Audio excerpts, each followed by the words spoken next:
Բարև ձեզ բարեկամներ, Սիմոնյան Post YouTube-յան ալիքի եթերում այսօր զրուցելու եմ գնդապետ Միհրան Մաղսուդյանի հետ, բայց մինչև մեր զրույցը սկսելը կխնդրեմ բաժանորդագրվել ալիքին, հավանել տեսանյութը եւ գրել մեկնաբանություններ։ Բարև ձեզ, պարոն Մաղսուդյան։ Բարև ձեզ։ Երեք դուք գրառում եք արել, որ բռնաճնշումները ձեր նկատմամբ շարունակվում են։ Մենք գիտենք, որ դուք Բագրատ Սրբազանի եւ 18 արդարների գործով մեղադրել եք, բայց փաստորեն դա բավարար չէ։ Պաշտպանության նախարարությունը, եթե չեմ սխալվում, ձեզնից 4 միլիոն դրամ է պահանջում։ Կմանրամասնեք դա ինչ գումար է, ինչու են ուզում ձեզնից։ Ես նախ սկսեմ նրանից, որ 24 թվականին սահմանազատման միակողմանի սահմանազատումը հենց սկսեցիք իրանց ոսկեպարում, այդ ժամանակ ես փորձեցի կանխեմ եւ Բագրատ Սրբազանը նաեւ Բագրատ Սրբազանի օգնությամբ այդ ամեն ինչ փորձեցինք կանխենք միակողմանի սահմանազատումը եւ սկսվեց բռնաճնշումները իմ ընտանիքի նկատմամբ։ Գիտեք, 24 թվականին ոստիկանների կողմից ծեծի ենթարկեցի, բերման ենթարկեցին ինձ, եղբորս, տղայիս կալանավորեցին մի քանի ժամով եւ մինչեւ հիմա այդ ծեծկրտուկի պատասխանը մինչեւ հիմա ոստիկանությունը դեռ չի պարզաբանել, իմ վզնոցս գողանալով, թեպետ գողացան եւ գիտենալով այդ մարդը ով է ներկայիս ծառը աշխատում է Վանաձորի անչափահասների տեսուչ, միջև հիմա անդրադարձ չկա այդ պահով, երկար պատմություն է եւ սկսեցին բռնաճնշումներով ինձ ճնշեն, որ սահմանազատման խնդիրներով ես չկայնեմ Բագրատ Սրբազանի կողքին, մենք կայնել ենք կանխելու համար այդ ամեն ինչը եւ դրանից հետո անցան ընտանիքիս, տղայիս ձերբակալեցին, մյուս տղայիս են ուզում ձերբակալեն, եղբորս ձերբակալեցին եւ տարբեր խնդիրներ։ Եվ տեսան ամեն ինչ իրենց ուզածով չի, ես նորից չեմ կարող լռեմ, ինձ գիտեք ձերբակալեցին, այդ հայտնի որ իրենց հերոստալիքները շրջանառում են այդ խոսույթը, որ մենք ահաբեկիչներ ենք, այդ որ ձերբակալեցին եւ քանի ամիսներ մինչեւ հիմա մենք տանջվում ենք դատարաններում։ Ինչ որից է, եւ դրանից այդ կողմ երբ որ 23 թվականին ինձ պաշտոնից ազատել են, ես հոսպիտալում գտնվելով, պարկելով 15 զինվորների բաժարի դեպքով, հրդեհի դեպքով, ես հոսպիտալում պարկած ինձ ազատել են պաշտոնից առանց չիմանալու ու ես դիմում եմ գրել այս չեղած պաշտպանության նախարար, ով որ պաշտպանության նախարար Պապիկյանը, ով գաղափար չունի այդ կառույցից, սենց կարող եմ ասեմ, անգամ ինքը չի պատկերացնում պաշտպանության նախարարի պաշտոնը ինչ պաշտոն է, մի մարդ, որ բանակում չի ծառայել, մի մարդ, ով սպայի վրա սպային դանակով խփելու համար ինքը դատապարտվել է, այսօր ղեկավարում այդ մեծ կառույցը եւ այդ մարդուն ես դիմել եմ զեկուցագրով, որ ես ունեմ հետուսումնական պարտավորություններ եւ այդ պարտավորությունները պետք է կատարեմ, ես խնդրում եմ ձեր որոշումը վերանայեք, ես չեմ կարող զորացրվեմ եւ այդ գումարը վճարեմ։ Այդ մարդիկ այդ կամից հետո անենց արեցին, որ դատական առաջի ատյանում, դատարանում ես այդ պարտվեցի, դե բնականաբար, որ մեր երկրի թիվ 1 ղեկավարը ասում է դատական համակարգը անկախ է, դատական համակարգը իշխանություններին չի լսում, դա աբսուրդ է, սուտ է, դա այն դատներ, որ ես պետք է շահեի այդ դատում, պարզապես դատում պաշտպանության նախարարությունը դատը շահել է իրենց հրամանով եւ այդ 4 միլիոն գումարը այսօր բռնագանձում են ինձանից եւ իմ ընտանիքից, բոլոր հաշիվները սարացրել են եւ ստիպված պետք է լինեմ այդ 4 միլիոն գումարը ես իմ թոշակով փակվեմ, ստացած 200,000 թոշակով, չգիտեմ ինչի, Քանի որ պաշտպանության նախարար Պապիկյանը, չեմ էլ ուզում իրան ասեմ պաշտպանության նախարար, իր այդ սև գործը արեց, իրենց այդ կեղտոտ գործը արեցին եւ փորձում են այդ գումարը ինձանից գանձել։ Արդեն դատական վճիռը կայացել է, առանց իմ տեղակալելու դատական վճիռը արագացված պարզացված դատ են նշանակել, ես կալանքում գտնվելով եւ դատական նիստը արագացված կատարել են եւ վճիռը որոշել են։ Եվ ուզում հանրությունն էլ իմանա, որ մեր երկրում արդարություն չկա, անարդար որոշումներ ա, ոնց որ հիմա մենք գտնվում ենք կալանքների մեջ, Բագրատ Սրբազանը գտնվում է կալանքի մեջ այս հիմար գործով, այս ջուր գործով, որ մեզ մեղադրում են որպես ահաբեկիչներ, այնինչ որ մեղսագրում են մեզ, դա չի համապատասխանում իրականությանը։ Եվ ես դրա համար եմ ուզում հանրությունը իմանա, որ մեր երկրում դատական համակարգը բռնաբարված է, այդքան բռնաճնշումներից հետո ենթարկվելով իմ ընտանիքը տղաս ձերբակալվեց, ես ձերբակալվեցի, հիմա էլ փորձում են 4 միլիոն գումարը ինձանից գանձեն։ Չգիտեմ ինչի։ Եթե դատական համակարգ կա, ես դիմում եմ Հայաստանի վարչապետին, եթե դուք արդարության մասն եք խոսում, ապա ընչեք անարդարորեն այդ գումարը ինձանից փորձում գանձել։ Եթե ես դիմել եմ ձեզ, ասել եմ, որ պատրաստ եմ ծառայությունը շարունակեմ, ես պետք է շարունակեմ, որպեսզի այդ գումարը չտամ։ Ճիշտ է, ես ցանկություն չունեի իրանց հետ ծառայեմ նման վիճակում, պարտված բանակում, բայց ես պետք է ստիպված ծառայեի, որ այդ գումարը իմ երեխեքից չկտրեի, պետությանը վճարեի։ Պարոն Մաղսուկյան, փաստորեն իրենք ձեզ ազատել են ծառայությունից, ձեր դիմումը հաշվի չառնելով, բայց դատարան են դիմել եւ փորձում են ձեզնից գումար գանձել, այդ ձեր Այո, իրանք ինձ ազատել են, հենց դա է մեր երկրում արդարություն, իրանք ինձ ազատել են ու դիմել դատարան, որ գումար ինձանից գանձեն։ Ես իրանց ասել եմ, ես ի վիճակի չեմ այդ գումարը վճարել, 4 միլիոն գումարը քիչ գումար չի։ Ես թողեք իմ ծառայությունը շարունակեմ ցանկացած պաշտոնում։ Եթե չեք ուզում ծառայեմ ես հետ, կծառայեմ այդ 4 միլիոնը կփակեմ, այդ 2 տարվա պարտքս կփակեմ, կգնամ մեր տուն։ Իրանք զորացրել են այդ Պապիկյան չեղածը ու այդ գումարը ինձանից փորձում են գանձեն։ Սա է մեր արդար երկիրը, մեր ժողովրդավարական երկիրը, որ Փաշինյանը ասում է, մենք ժողովրդավարական երկիրում ենք, դատական համակարգը իշխանություններին չի ենթարկում։ Որ չի ենթարկում, ո՞նց եք այդ գումարը գանձում ինձանից։ Ո՞նց եք գումարը գանձում։ Մի հատ վեկալ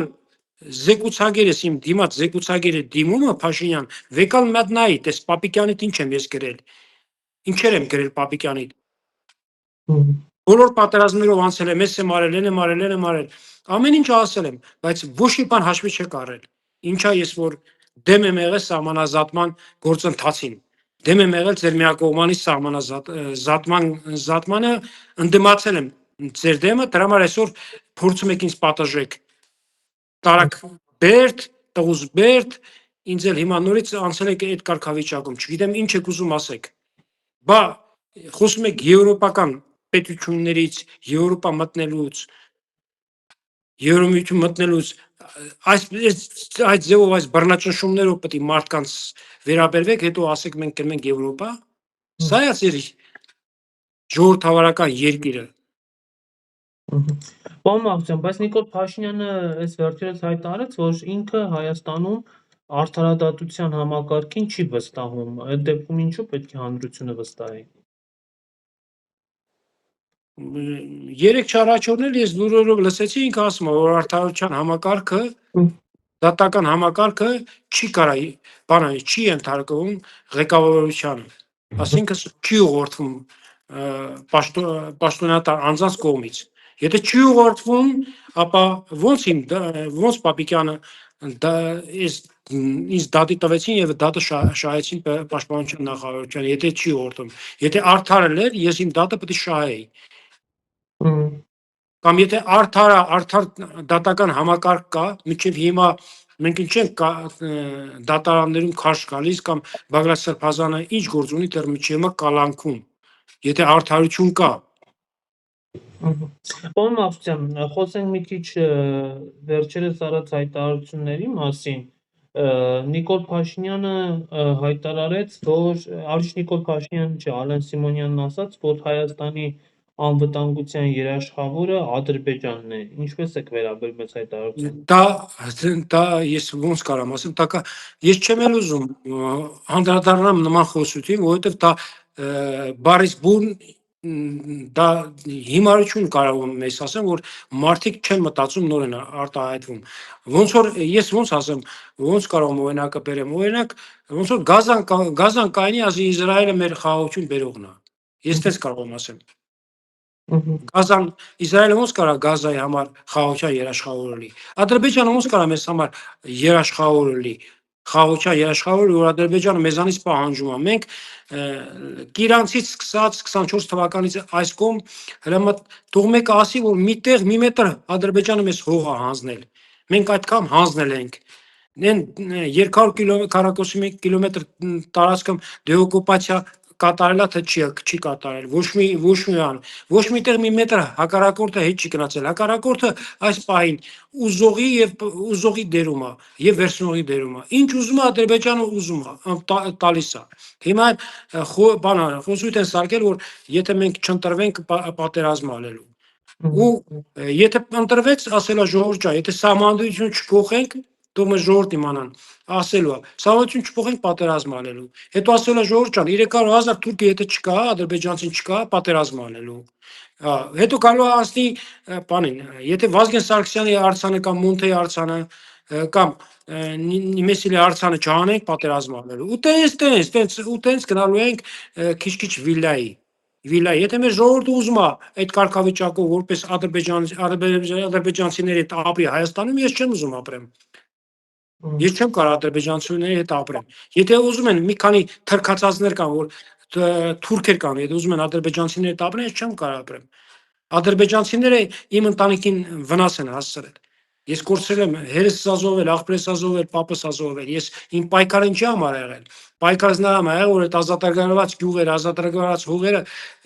ադրբեջանցիներին չհանձնվեն, քանի որ ես այդ արունը դեռ չի սառել։ Իմ աղբորս, հորս արունը դեռ չի սառել։ Ես դրա համար եմ պայքարել, ես ոչ պաշտոնի համար եմ պայքարել, ոչ էլ վարչապետի տեխնացուի համար եմ պայքարել կամ ինչ-որ պաշտոն։ Բազմիցս անգամ ինձ առաջարկներ արել են։ Մյուս հեռախոսի մեջ կա SMS-ները գրած գրապարակեմ։ Հիմա իրաց մոտ այդ հեռախոսը։ Բազմիցս անգամ ինձ առաջարկել են տարբեր պաշտոններ, որ սուս մնա։ Ես ասել եմ չեմ կարող, ես պաշտոնով լռեմ։ Ինձ պետք չի ձեր պաշտոնը։ Ինձ պետք է իմ հողը, իմ հորս ազատագրած հողերը մի հանձնեք թուրքին։ Իմ պայքարը դրա համար է եղել։ Եվ հիմա էլ եմ ասում, իմ պայքարը դրա համար է։ Միակողմանի սահմանազատում մի արեք։ Եթե դուք մի մետր տալիս եք, գոնե 10 սանտիմետր հակառակորդը ասենք, հա լավ, մալադեց։ Մարդիկ իրաց ասացի տերն են։ Ես դրա համար եմ պայքարել։ Պարոն Մավսյան, Նիկոլ Փաշինյանը ազգային ժողովում իր ելույթի ընթացքում թվարկեց, եթե չեմ սխալվում, 98 թվականից մինչ օրս, այսինքն երկրորդ նախագահի եւ երրորդ նախագահի ժամանակահատվածում 98-ից մինչև 18 թվականը ամեն տարի եղած զոհերի թիվը տպավորություն ստեղծելով, որ մենք անընդհատ զոհեր ենք տվել։ Դուք բանակում եք եղել, այդ զոհերի թիվը համեմատական է այն զոհերի թվին, որը եղավ Նիկոլ Փաշինյանի ժամանակահատվածում։ Իհարկե ոչ։ Այն ադրբանը, որ թիմ 1 ամբիոմից ելույթ ունեցավ, վարչապետը ասեց, որ այսքան զոհ ենք տվել, այսքան զոհ ենք տվել, այսքան զոհ ենք տվել։ Ես եթե չեմ սխալվում, ասեց 17 թվականին 22 զոհ ենք տվել։ Մենք երբևիցե մինչև 18 թվականը 22 կամ 18 շատ վատագույն զոհ ունեցել ենք 11 թվականին, որ հակառակորդը դիվերսիա արեց, 12 զոհ ենք ունեցել հակառակորդի կողմից։ Բան չի նշում, որ 21 թվականին մենք 58 զոհ ենք տվել, 22 թվականին, եթե չեմ սխալվում, 63 թե 64 զոհ ենք տվել։ Այս վերջերս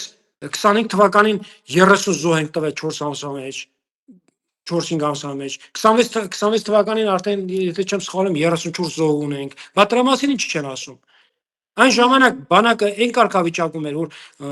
մատը զինվորի անգամ եթե ջարդվում էր,